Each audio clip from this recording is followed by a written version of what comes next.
Hi, you guys. Welcome into Steampunk Psyche. Tonight, Virgo, we are going to take a look at your energy. We're going to do it on the on the back of the Hermit card because the archetype for Virgo is the Hermit.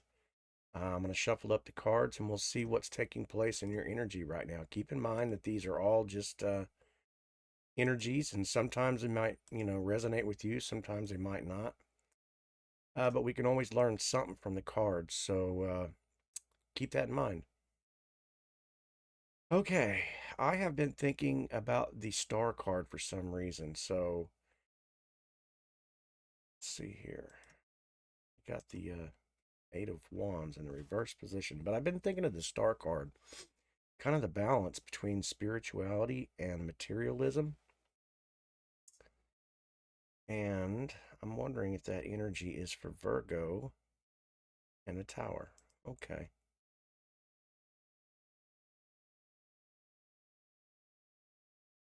Give me just a second. I'm gonna look at these cards here.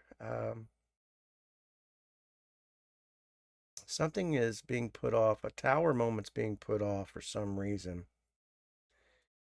And I feel like that Queen of Swords at the end there is a very sharp energy.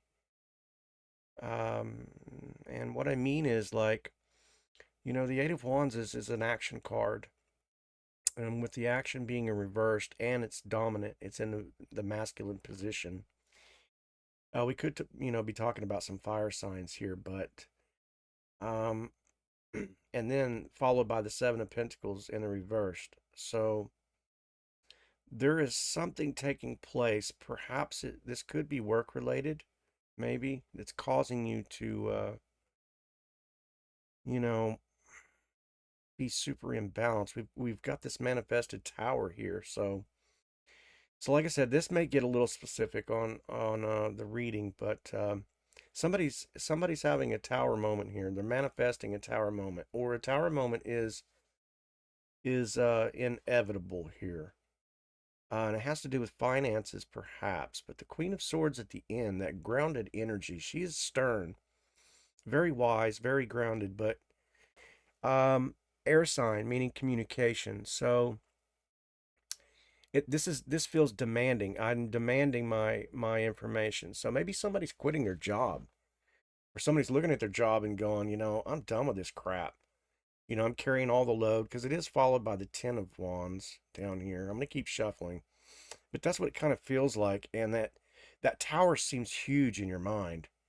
That's what's in the forefront. That's what you're thinking about all the time, is like, maybe you've gone over in your head, dozens of times. I'm done with this.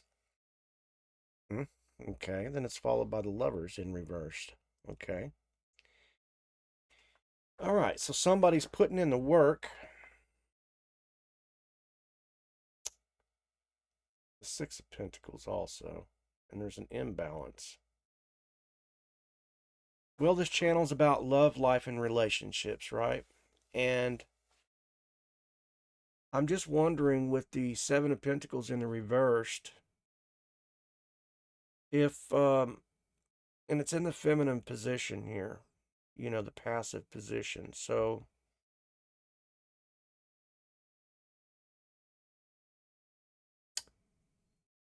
I tell you, that's a hard read, because I wanted to say work related, and then the shift took place with the Lovers.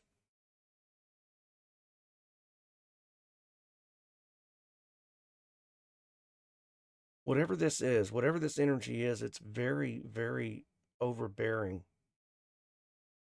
But it relies on contractual.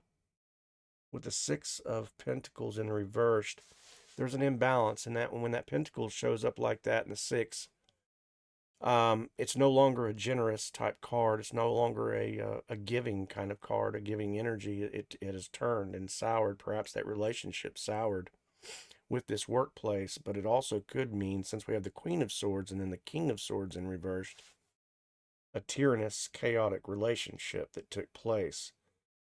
Something over finances, maybe. Um, Yeah, I hate to hear that, but we're going to keep going. We're going to look at this third turn and see what's going on. Virgo, I want the best for you, but it appears that maybe you're upside down in this situation. Yeah, letting go. You're kind of moving on. Kind of a with the Four of Pentacles there. There's kind of a release. Um, no longer hanging on to that. What are you going to do here? You're going to make a decision. There's judgment on this situation. Okay. And it's also in the feminine position here. So feel like there may be you're becoming enlightened. You're becoming awake to this situation, or as if you hadn't already. But yeah, and it's really got you. With the Six of Wands here, it shows us that we're really in this place of stagnation here. Um, okay, I'm gonna keep going here. So what do we want to know, Virgo?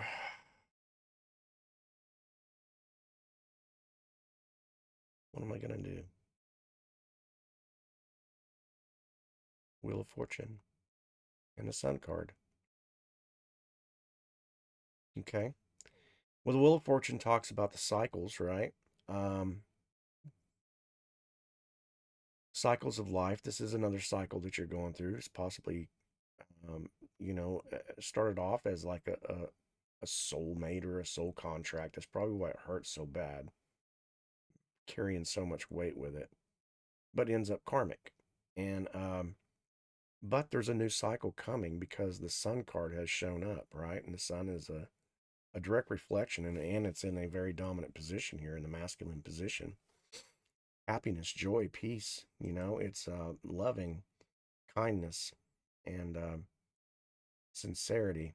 But I do believe it's just a cycle, and and as are all relationships, they cycle. Happy home, happy life. So somebody's manifesting another scenario. I kind of feel like either this one is, I don't know. I kind of got a couple of different energies. Maybe that, yeah, you feel like you're having to make a choice here, or there's just too many choices that are running through your head here. It's kind of a tough read because it feels like it's a,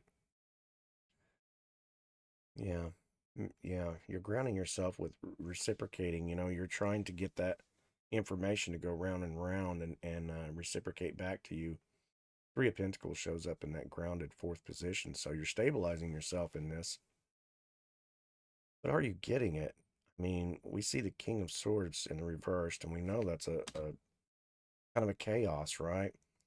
Um, with the Six of Pentacles, let's take a look at the Six of Pentacles real quick and see why.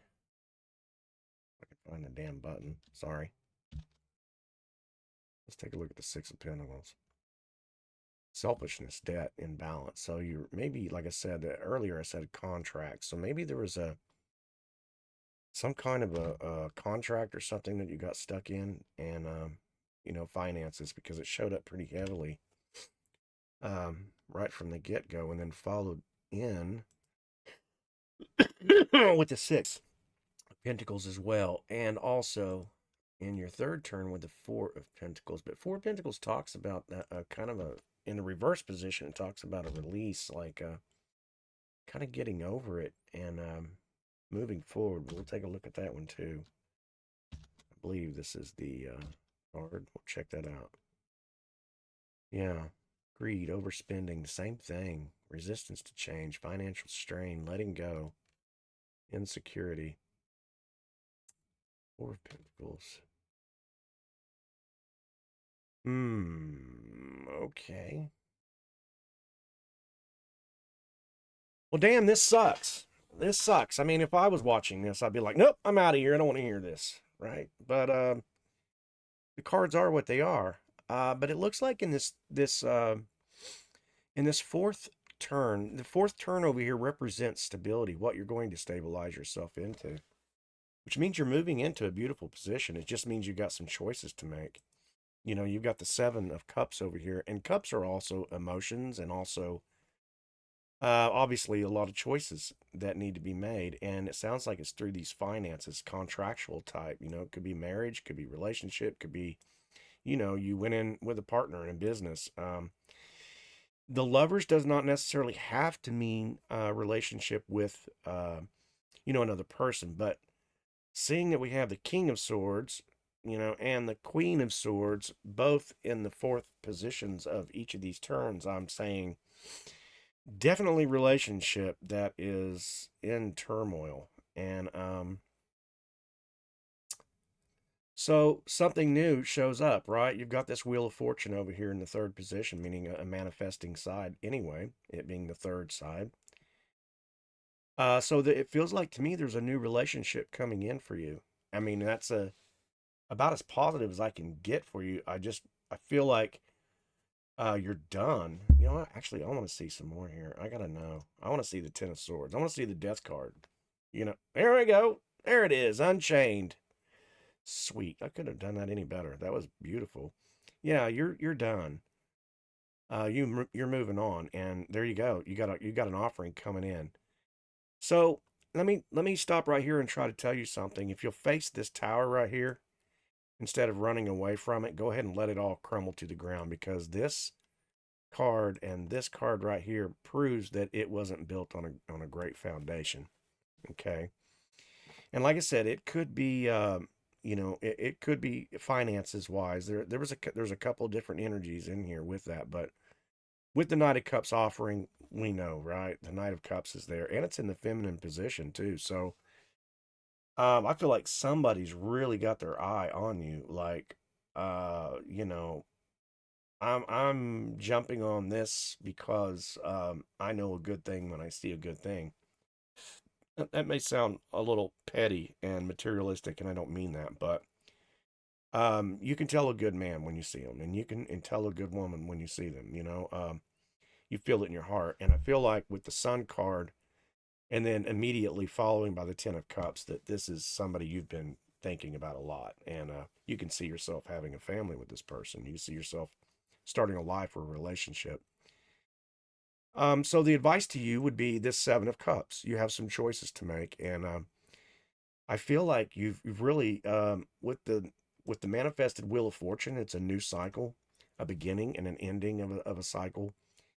And I think maybe you recognize that. But my caution to you would be, if you're avoiding this tower, and this King of Swords is going to get more tyrannical. The closer you become with this Knight of Cups energy, the closer you get to this accepting of this, and this lack of communication that needs to take place. That's part of this Seven of Cups. Okay, there's no reason to end this on a bad scale. You do what you say with your piece.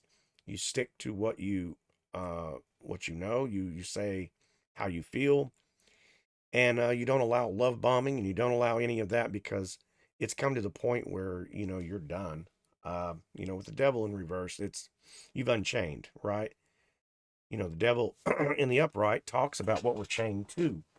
In this case, you've unchained, and so I feel like this Knight of Cups offering is coming in for you, because it's and even in the very first position, the Queen of Swords was right there. So yeah, I mean, I feel like that's coming in. So Virgo, I don't see it being like super quick. And maybe that's not what you wanted to hear, but um, I feel like there's a few things that need to take place, and rightfully so. You don't want to enter into any kind of a relationship, um, on the wrong foot. So judgment's taking place for you. It's come your way, and the Wheel of Fortune.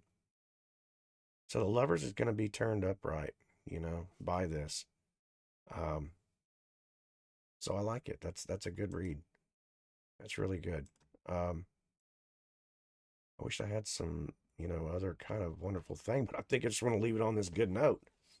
I just don't feel like it's happening like super fast. I didn't see anything that was indicative of that, other than the communication from the Queen.